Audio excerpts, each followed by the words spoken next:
ისინი აგებულია წმინდა მარიამის სახელზე, რომელიც ლეგენდის მიხედვით ცხოვრობდა მთა ციონზე, იერუსალიმში და იქიდან მოდის ეს დასახელება სიონი. მე-6 საუკუნეა, როგორც იპოვეს, ისეა გამოტანილი, არაფერი დამატებული რამე არაფერი არ აქვს. ის რო გამოაცალო ამ გუმბათს, ეს ყველაფერი ჩამოიშლება. ეგიჭერს მთელ გუმბათს. ხელი გეუბნება, არ გადმოკვეთო ჩემი ტერიტორია. და არის მე-15 საუკუნე, ფეოდალური ეპოქა საქართველოს ისტორიაში.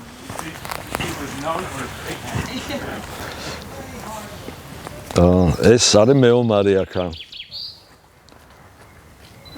შვილდის არის აქ შუაში.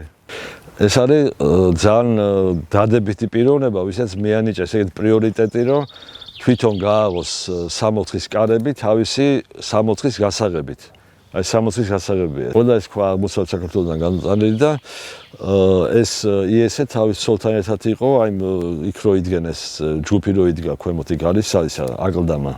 იმ აკლდამაში იყვნენ ასე გვერდ ორ ეგეთ ქვის სარკოფაგში ცოლ-ქმარი.